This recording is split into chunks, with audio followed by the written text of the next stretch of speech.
চলতে ফিরতে দুইটি আমল করুন, রিজিকের ভান্ডার খুলে যাবে। নাম্বার আমল হচ্ছে ইস্তেগফার, দ্বিতীয় নাম্বার আমল হচ্ছে দুরূদ শরীফের আমল।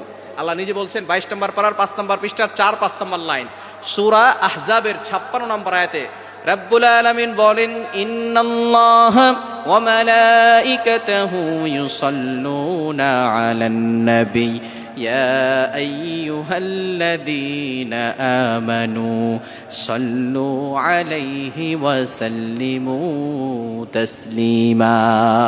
এজন্য বেশি বেশি করে আল্লাহ তাআলা বলে দিয়েছেন, হে আমার ইমানদার বান্দাগণ, তোমরা অবশ্যই নবীজির প্রতি দুরূদ পাঠ করো।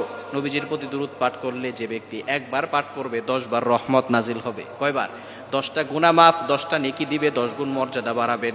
সুতরাং দুরূদ শরীফ পড়া দরকার আছে না নাই?